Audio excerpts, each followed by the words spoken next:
그만 좀 하라고.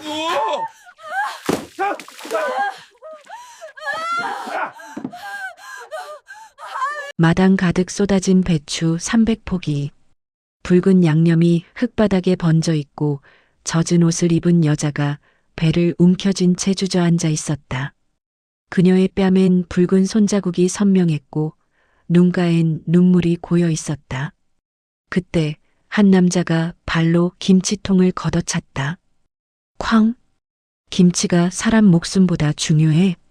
8회 동안 한 번도 목소리를 높인 적 없던 남자의 폭발이었다. 시댁 식구들은 얼어붙었고 여자는 그저 눈물만 흘렸다.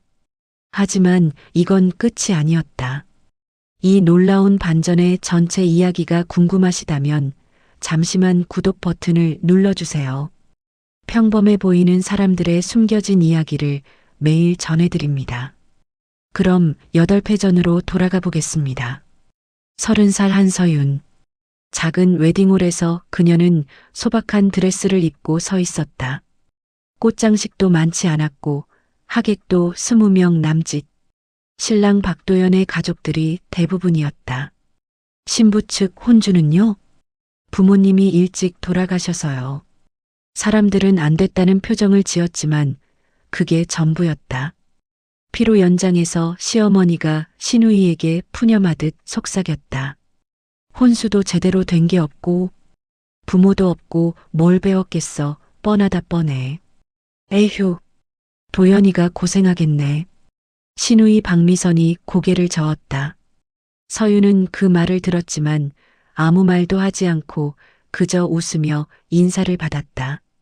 도연은 그녀의 손을 꼭 잡아주었다. 미안해, 우리 가족이 좀. 괜찮아요. 저도 이해해요. 서윤은 진심으로 말했다. 실제로 그녀는 아무것도 가져오지 않았으니까.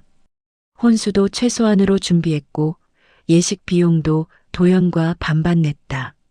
사실 서윤의 부모는 교통사고로 동시에 세상을 떠났고 그들이 남긴 건 작은 추억만이 아닌 부동산 여러 채와 현금, 주식까지 막대한 유산이었다. 서윤은 그 돈을 단 한 푼도 쓰지 않았다. 전액을 신탁 계좌에 묶어뒀다. 변호사와 관리인에게만 맡겨두고 자신은 손도 대지 않았다. 이유는 2가지였다. 부모님 돈으로 인생을 살고 싶지 않았고 사람의 진심을 보고 싶었다.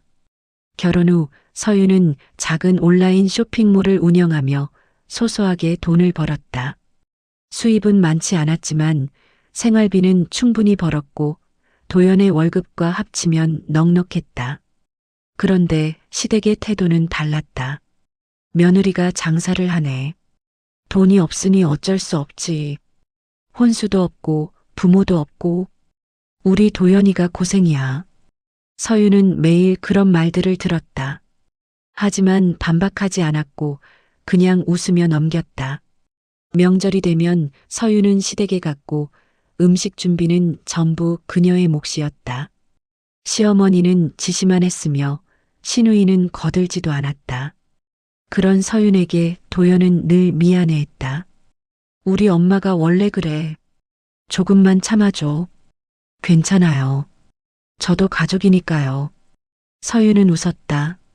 아직은. 세월이 흘러. 결혼 2년 차 추석. 서윤은 새벽 5시에 일어났다. 시댁으로 가는 길 도연이 운전대를 잡으며 말했다. 오늘은 일찍 끝나면 좋겠다. 서윤은 창밖을 바라봤다. 하지만 그녀는 알고 있었다. 일찍 끝날 리 없다는 걸. 시댁에 도착하자 시어머니가 앞치마를 건네며 왜 이제 와? 할 게 산더미야. 인사도 제대로 하지 못하고 서윤은 앞치마를 두르고 주방으로 들어갔다. 전을 부치고 나물을 무치고 국을 끓였다. 시누이 미선은 거실에서 텔레비전을 봤다. 언니, 물 좀 갖다 줘요. 며느라, 빈 그릇 가져가거라. 서윤은 쉴 새 없이 일했다. 곧 친척들이 도착했다. 차례상을 차리고 절을 받고 음식을 대접했다. 서유는 앉을 새 없이 계속 움직였다. 며느리가 일을 잘하네. 그런데 애를 못 낳으니 어쩌면 좋아요? 시어머니가 한숨을 쉬었다. 서유는 주방에서 그 말을 듣고 움찔했다. 저녁 늦게 친척들이 돌아가고 설거지 가산처럼 쌓여 있었다. 서유나, 설거지 안 하니? 시어머니가 거실에서 불렀다. 도연이 일어서려 했지만 시어머니가 말했다. 너가 왜 설거지를 해? 며느리 일이지. 도연은 다시 앉았고 서유는 혼자 설거지를 했다. 손이 빨갛게 부어올랐다. 밤 11시 집으로 돌아오는 차 안. 미안해. 우리 엄마가. 괜찮아요. 서유는 그렇게 답했지만 마음속으론 물었다. 말하면 달라질까? 아니면 더 비참해질까? 결혼 3년 차 설날. 똑같았다. 아니, 더 심했다. 이번엔 제사까지 겹쳐 서유는 이틀 동안 주방에서 살았다. 돈 없으면 몸으로라도 때워야지. 시누이의 통화 소리를 서유는 들었지만 아무 말도 하지 않았다. 그러던 어느 추석, 시어머니가 말했다. 올해 김장은 300포기 할 거야. 서윤이가 도와줘야지. 네. 도연이 난처한 표정을 지었지만 역시 아무 말도 하지 않았다. 김장철이 되자 서유는 이틀 동안 배추를 씻고 절였다. 허리가 끊어질 것 같았다. 손은 소금물에 짓물렀다. 며느리가 이 정도는 다 하는 거지. 시어머니가 그렇게 말했다. 서유는 웃었다. 하지만 그날 밤 침대에 누워 천장을 바라보며 생각했다. 나는 여기서 며느리일까? 아니면 그냥 일손일까? 그녀는 답을 알고 있었다. 하지만 여전히 아무 말도 하지 않았다. 그해 봄, 서유는 임신 테스트기의 두 줄을 바라봤다. 손이 떨렸다. 기쁨과 두려움이 동시에 밀려왔다. 여보, 우리 아기 생겼어요. 도연은 서윤을 안아 올렸다. 두 사람은 웃으며 울었다. 드디어 우리 가족이 생기는구나. 병원에서 확인했다. 임신 6주. 의사가 말했다. 축하드립니다. 건강하게 잘 자라고 있어요. 서유는 초음파 사진을 가슴에 품었다. 도연은 시댁에 전화했다. 엄마, 서윤이가 임신했어요. 어머, 정말?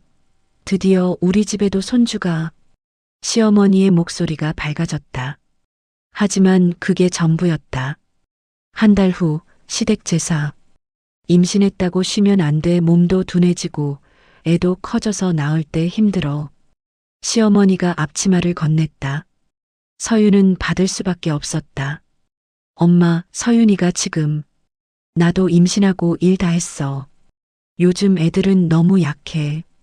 임신이 무슨 유세니? 다 그렇게 살아. 서윤은 그날도 주방에서 하루 종일 일했다. 전을 부치고 국을 끓이고 설거지를 했다. 배가 당기는 느낌이 들었지만 참았다. 저녁 10시 집으로 돌아왔다. 온몸이 쑤셔 샤워를 하고 침대에 누웠다. 그때였다. 아랫배에 날카로운 통증이 왔다. 서유는 숨을 몰아쉬었다. 뭔가 이상했다. 그리고 그녀는 보았다. 붉은 피가 흘러내리는 것을. 여보. 서윤의 목소리에 도연이 뛰어왔다. 그는 아내의 창백한 얼굴과 떨리는 손을 보았다. 병원 응급실. 의사가 고개를 저었다. 유산입니다. 죄송합니다. 서유는 천장만 바라봤다. 눈물도 나오지 않았다. 도연은 그녀의 손을 잡고 계속 미안하다고 말했다. 이틀 후 병실에 시어머니와 미선이 찾아왔다. 안 됐네. 그래도 젊으니까 또 낳으면 되지. 그 몸으로 애를 품겠어? 평소에 운동이라도 하지. 미선이 혀를 찼다. 서유는 아무 대꾸도 하지 않았다. 도연이 인상을 찌푸렸다. 누나, 그런 말은. 왜 사실이잖아. 임신도 관리야, 관리. 미선이 어깨를 으쓱했다. 그들이 간 후 서유는 도연에게 물었다. 당신은 왜 아무 말도 안 해요? 미안해. 내가 용기가 없었어. 도연은 고개를 숙였다. 서유는 창밖을 바라봤다. 봄비가 내리고 있었다. 이 집에서 아이를 지켜낼 수 있을까? 그녀는 자신에게 물었다. 하지만 답은 나오지 않았다. 퇴원 후 서유는 조용히 일상으로 돌아갔다. 쇼핑몰 일을 하고 집안일을 하고 명절이 되면 시댁에 갔다. 아무 일도 없었던 것처럼. 하지만 그녀의 마음속 어딘가에는 작은 무덤이 하나 생겼다. 서유는 매일 밤 조용히 울었다. 서유는 어느새 38이 되었다. 머리에 하얀 머리카락이 몇 가닥 보였고 손은 거칠어져 있었다. 하지만 그녀는 여전히 조용히 살았다. 어느 날 아침 익숙한 증상이 왔다. 메스꺼움과 피로감, 임신 테스트기에 2줄. 그녀는 한참 동안 그것을 바라봤다. 기쁨보다 두려움이 먼저 왔다. 또 잃으면 어떡하지? 병원에서 확인했다. 임신 5주. 축하드립니다. 하지만 나이가 있으시니 조심하셔야 해요. 유산 경험이 있으시죠? 이번엔 정말 안정을 취하셔야 합니다. 서유는 고개를 끄덕였고 손이 떨렸다. 집으로 돌아와 도연에게 말했다. 여보, 나 임신했어요. 도연의 눈이 커졌다. 그는 서윤을 조심스럽게 안았다. 이번엔 꼭 지킬 거야. 그날 밤부터 서윤은 조심했다. 무거운 것을 들지 않았고 일찍 잤다. 온라인 쇼핑몰 배송도 남편에게 부탁했다. 하지만 밤이 되면 불안이 찾아왔다. 작은 복통에도 깜짝 놀라 화장실로 달려가 피가 나오지 않는지 확인했다. 그러다 잠들면 악몽을 꾸었다. 다시 병원 침대에 누워있는 꿈. 의사가 고개를 젓는 꿈. 여보, 괜찮아? 응, 꿈 꿨어. 서유는 배를 쓰다듬었다. 작은 생명이 그곳에 있었다. 제발 이번엔 무사히. 그녀는 매일 밤 기도했다. 시댁에는 임신 사실을 말하지 않았다. 왜 말 안 해? 나중에 안정되면요. 지난번처럼. 또 서유는 말끝을 흐렸고 도연은 이해한다는 듯 고개를 끄덕였다. 알았어. 내가 원할 때 말하자. 추석이 다가왔고 시어머니에게서 전화가 왔다. 추석 음식 준비 도와줘야지. 올해는 친척들 많이 온대. 어머니, 제가 요즘 몸이 좀. 서윤이 말하려 했지만 시어머니가 끊었다. 넌 도대체 뭐 하는 애니? 집에서 놀면서 시댁 명절도 일 안 하겠다는 거야? 아무튼 부모님이 안 계셔서 그런지. 가정교육이 영. 아프면 병원 가. 명절은 쉴 수 없다. 며느리가 도리는 해야지지. 전화가 끊겼다. 뭐래? 추석 준비 도와달래요. 임신했다고 말했어? 말할 틈을 안 주시더라고요. 서유는 쓴웃음을 지었다. 내가 엄마한테 말할게. 아니요. 괜찮아요. 말해봤자 달라질까요? 지난번에도 그랬잖아요. 도연은 할 말이 없었다. 그날 밤 서유는 침대에 누워 배를 쓰다듬으며 작게 속삭였다. 미안해, 아가. 엄마가 널 지켜줄게. 무슨 일이 있어도. 그녀는 결심했다. 이번엔 달라야 한다고. 하지만 운명은 그녀에게 또 다른 시험을 준비하고 있었다. 추석이 끝나고 한 달 후 시어머니에게서 전화가 왔다. 서윤아, 이번 주 토요일에 김장할 거야. 300포기. 300포기요? 임신 3달. 아직 불안정한 시기에 무리하면 안 된다는 생각에 시어머니께 물었다. 도와주실 분은 오시나요? 원래 3명 오기로 했는데 다들 바쁘대. 너랑 나랑 둘이 하면 되지 뭐. 전화가 끊겼다. 김장? 지금 임신 중인데? 어머니가. 도와줄 사람도 없대요. 그럼 나도 같이 갈게. 당신은 토요일에 회사 행사 있잖아요. 괜찮아요. 어머니랑 둘이 하면 돼요. 하지만 괜찮지 않았다. 김장날 아침, 마당에 배추 300포기가 산처럼 쌓여 있었고 서유는 그것을 보고 한숨을 쉬었다. 어서 시작하자. 오늘 안에 끝내야 해. 시어머니가 앞치마를 매며 말했다. 서유는 배추를 씻기 위해 차가운 물에 손을 담궜다. 허리를 굽힐 때마다 아랫배가 당겼다. 어머니, 제가 좀 쉬었다 해도 될까요? 쉬긴 뭘 쉬어. 이제 겨우 시작했는데. 시어머니는 쳐다보지도 않았다. 겨우 배추를 다 씻자 이제 절여야 했다. 서윤의 옷은 물에 흠뻑 젖어 있었다. 임신한 배가 축축한 옷에 드러났다.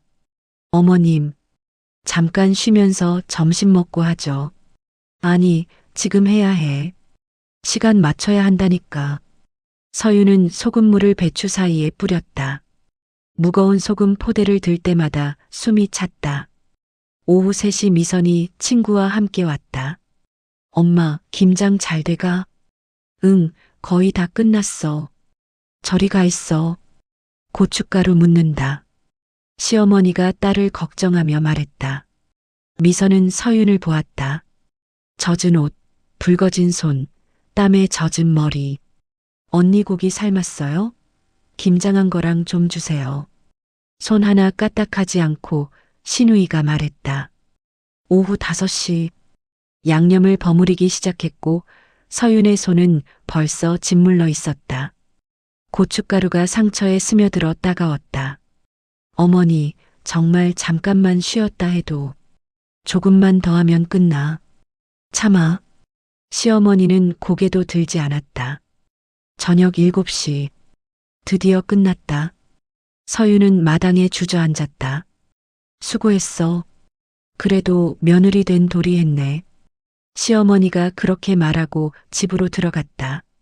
서윤은 혼자 마당에 남아 손을 씻으려 일어서는데 아랫배에 날카로운 통증이 왔다. 아, 그녀는 배를 움켜쥐었다. 식은땀이 났다. 집으로 돌아와 샤워를 했다. 뜨거운 물이 몸을 감쌌지만 한기는 가시지 않았다. 침대에 누웠지만 아랫배가 계속 아팠다. 서윤은 이불을 끌어안고 눈을 감았다. 제발, 제발 괜찮아야 해. 하지만 통증은 점점 심해졌고 서윤은 끙끙 앓으며 뒤척였다. 도연은 회사 행사 뒤풀이 중인지 전화도 받지 않았다. 어둠 속에서 서윤은 배를 쓰다듬으며 작게 속삭였다. 미안해, 아가. 엄마가 미안해. 눈물이 베개를 적셨다. 도연은 회식 자리에서 술잔을 들었지만 마음이 편치 않았다. 오늘 아침 서윤의 얼굴이 자꾸 떠올랐다. 창백했고 눈가에 그림자가 져 있었다. 김장 간다고 했을 때 그녀는 웃었지만 그 웃음은 진짜가 아니었다. 괜찮을까? 8시. 전화를 걸었지만 연결음만 길게 울리고 받지 않았다. 5년 전 그날 밤이 떠올라 불안해졌다. 부장님, 먼저 가보겠습니다. 벌써? 죄송합니다. 급한 일이 생겨서요. 집으로 가는 차 안. 제발 괜찮아라. 집에 도착하자 마자 조용히 침실문을 열고 들어갔다. 서윤이 이불을 끌어안고 신음하며 침대에 누워 있었다. 여보. 서윤의 이마에 손을 댔다. 식은땀이 흥건했다. 아파? 서윤이 눈을 떴다. 초점 없는 눈동자가 그를 바라봤다. 당신, 왜 이렇게 일찍? 걱정돼서. 많이 아파? 서윤은 대답 대신 배를 움켜쥐었다. 도연은 그녀의 손을 잡았다. 손이 얼음처럼 차가웠다. 병원 갈까? 아니요. 조금 쉬면 괜찮을 거예요. 도연은 서윤의 얼굴을 들여다봤다.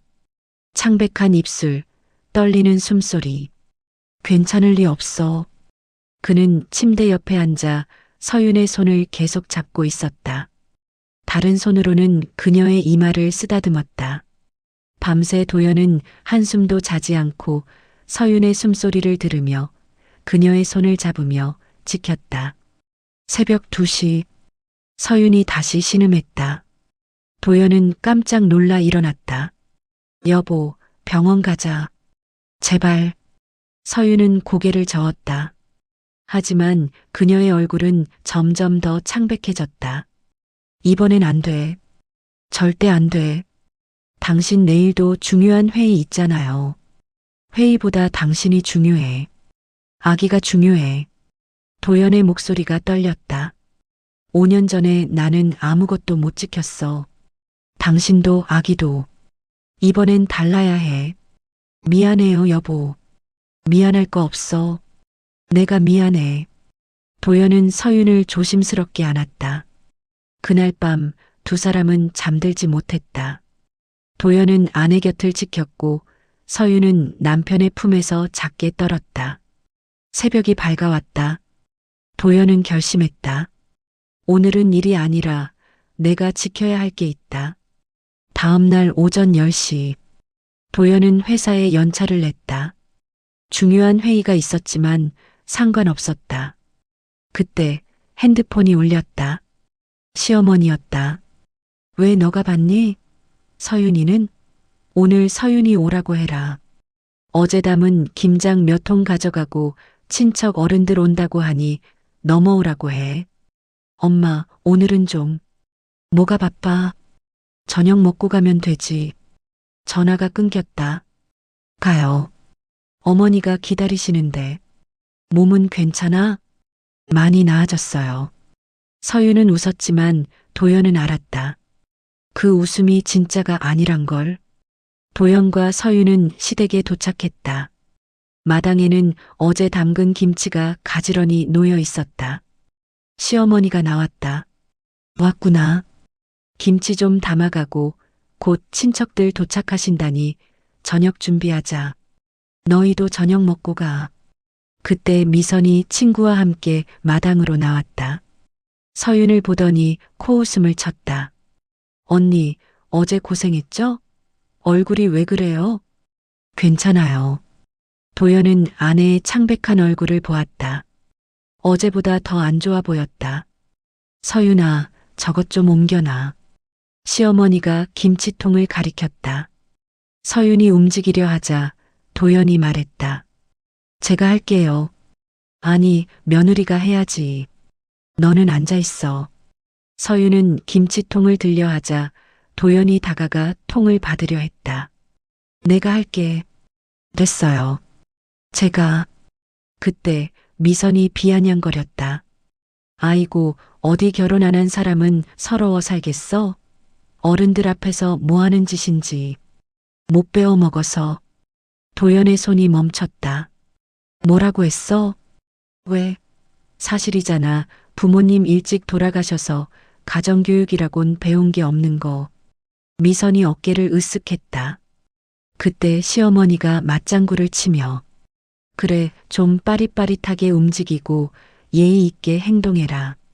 며느리가 매번 눈에 거슬리는 행동만 하니원. 도연은 천천히 미선을 바라봤다. 그리고 아내를 봤다. 젖은 옷자락, 붉게 부은 손, 창백한 얼굴, 그리고 뺨에 남은 희미한 손자국. 어제 뺨을 때렸구나. 도연의 머릿속이 하얘졌다. 그 순간 도연은 발로 김치통을 걷어찼다. 쾅! 김치가 마당 가득 쏟아졌다. 붉은 양념이 흙바닥에 번졌다. 김치가 사람 목숨보다 중요해. 모두가 얼어붙었다. 시어머니는 입을 벌린 채 서 있었고 미선은 믿을 수 없다는 표정을 지었다. 도연은 다른 김치통도 발로 밀었다. 하나, 둘, 셋. 8회 동안 우리 서윤이한테 뭘 한 거야? 명절마다, 제사마다, 김장 때마다. 임신한 몸으로 일하다가 아이 잃은 거 알아요, 몰라요? 지금도 임신 중이라고요. 도연은 절규했다. 도연아, 그건 이제 그만이야. 다신 우리 서윤이 더 이상 건드리지 마세요. 도연은 서윤의 손을 잡았다. 집 가자. 서윤의 눈에 눈물이 고였고 도연은 그녀를 조심스럽게 안았다. 미안해. 두 사람은 마당을 떠났고 뒤에는 쏟아진 김치들 사이로 시어머니가 울부짖고 있었다. 다음 날 오전 시댁 초인종이 울렸다. 시어머니가 문을 열었다. 정장을 입은 남자 2명이 서 있었다. 안녕하십니까? 한서윤 씨의 법률 대리인 최 변호사입니다. 그리고 이쪽은 재산관리인이십니다. 네. 서윤이가 왜요? 시어머니는 당황했다. 들어가서 말씀드리겠습니다. 거실에 앉았다. 미선도 나왔다. 변호사가 서류 가방을 열었다. 한서윤 씨 부모님께서 교통사고로 돌아가셨을 때 남긴 유산이 있습니다. 유산이요? 네. 부동산 12채, 현금 50억, 주식 30억, 총 200억 원가량 됩니다. 거실이 조용해졌다. 뭐라고요? 미선의 목소리가 떨렸다. 관리인이 서류를 펼쳤다. 이중 강남 건물 2층, 미선 씨가 운영하시는 카페 건물입니다. 소유주는 한서윤 씨입니다. 미선의 얼굴이 새하얘졌다. 그리고 이 집, 어머님께서 사시는 이곳도 한서윤 씨 명의입니다. 시어머니가 자리에서 벌떡 일어났다. 말도 안 돼. 서윤이가 돈이 어디 있어. 결혼하시기 전부터 소유하고 계셨습니다. 다만 사용하지 않으셨을 뿐입니다. 왜 말을 안 했어요? 그건 저희가 답할 부분이 아닙니다. 변호사가 다른 서류를 꺼냈다. 한서윤 씨께서 그동안 두 분께 생활비 명목으로 지원하신 금액이 8년간 1억 2천만 원입니다. 매달 120만 원씩 자동 이체되었습니다. 명목은 시댁 생활비 보조였습니다. 시어머니는 할 말을 잃었다. 오늘부로 모든 지원이 중단됩니다. 그리고 이 집과 카페 건물, 3달 내로 비워주셔야 합니다. 석 달? 미선이 비명을 질렀다. 법적 절차는 이미 진행 중입니다. 더 이상 한서윤 씨와 연락하지 마십시오. 변호사가 명함을 놓고 일어났다. 혹시 연락하실 일 있으시면 저를 통해 주십시오. 두 사람이 나갔다. 거실에는 시어머니와 미선만 남았다. 엄마, 이거 진짜야? 시어머니는 서류를 내려다봤다. 부동산 등기부등본. 한서윤. 모든 곳에 그 이름이 적혀 있었다. 우리가 대체 뭘 한 거야? 시어머니의 손이 떨렸다. 그녀는 어제 마당에 쏟아진 김치를 떠올렸다. 8회 동안 묵묵히 일했던 며느리를, 임신한 몸으로 배추를 씻던 그녀를, 부모도 없고 돈도 없는 여자라고 했던 자신의 말들을. 미선은 주저앉아 울었다. 내 가게. 하지만 아무도 그들을 위로하지 않았다. 한 달 후, 서윤과 도연은 새 집으로 이사했다. 작지만 따뜻한 곳이었다. 서윤의 배는 점점 불러왔고 건강했다. 여보, 아기 이름 뭐로 할까? 희망이요. 우리의 희망. 서윤이 웃었다. 도연은 아내의 배를 쓰다듬었다. 미안했어. 너무 늦게 지켜줘서. 아니에요. 당신이 지켜줬잖아요. 서윤은 남편의 손을 잡았다. 창밖으로 봄 햇살이 들어왔다. 긴 겨울이 끝나고 드디어 봄이 왔다. 8회 동안 침묵했던 여자의 이야기 어떠셨나요? 때로는 참는 것이 미덕이 아니라 용기를 내는 것이 진짜 사랑일 때가 있습니다. 이 이야기가 마음에 드셨다면 구독과 좋아요 부탁드립니다. 매일 새로운 이야기로 찾아뵙겠습니다. 감사합니다.